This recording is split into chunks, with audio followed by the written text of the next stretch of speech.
નમસ્કાર મિત્રો, વ્યાસ પંચાંગ શાસ્ત્રી અમિત વ્યાસના જય મહાદેવ. આજે આપણે જોઈએ સારા સ્વાસ્થ્ય માટેનું કવચ. આ કવચનું નામ છે સારા સ્વાસ્થ્ય માટે કવચ. કે આ કવચ 3 પારા ભેરા કરીને બનાવવામાં આવે છે. તો પ્રથમ 1 મુખી રુદ્રાક્ષ, 2 મુખી રુદ્રાક્ષ અને 4 મુખી રુદ્રાક્ષ. આ ત્રણેય પારાઓને ભેરા કરીને બનાવવામાં આવે છે એ કવચ. એમાં પ્રથમ જોઈએ તો 1 મુખી રુદ્રાક્ષ છે. એ 1 મુખી રુદ્રાક્ષનો પારો મહામૃત્યુંજય મંત્રનું પ્રતીક છે અને તેથી સારું સ્વાસ્થ્ય આપણને પ્રદાન કરે છે.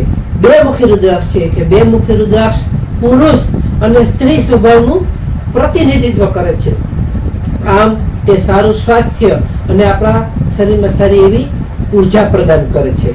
અને 8 મુખી રુદ્રાક્ષ છે કે 8 મુખી રુદ્રાક્ષ નો પારો છે એ રિદ્ધિ, સિદ્ધિ અને માનસિક સ્વાસ્થ્યનું પ્રતિનિધિત્વ કરે છે.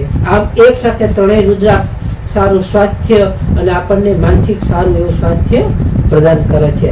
આ ત્રણેય રુદ્રાક્ષ એટલે કે કવચ સોમવારે સવારે સ્નાન આદિ કર્મ કરી પૂજા પાઠમાં ત્યારે સૌપ્રથમ આ ત્રણેય રુદ્રાક્ષ લઈ આવી અને તેને ગંગાજળથી શુદ્ધ કરી તેને ચંદનનો ચાંદલો, ચોખા, પુષ્પ, ધૂપ, દીપ વગેરે આપી આ કવચ ઉપર ઓમ નમઃ શિવાય મંત્રની 1 માળાનો જાપ કરવાનો. ઓમ નમઃ શિવાય મંત્રનો જાપ કર્યા પછી આ કવચ સોનાની, ચાંદીની ચેનમાં અથવા કાળા દોરામાં પહેરવામાં આવે તો સારા સ્વાસ્થ્ય માટે આ ઉત્તમ કવચ માનવામાં આવે છે. નમસ્કાર મિત્રો, તો આ વિડીયોને લાઈક કરો, શેર કરો અને સબસ્ક્રાઈબ કરો.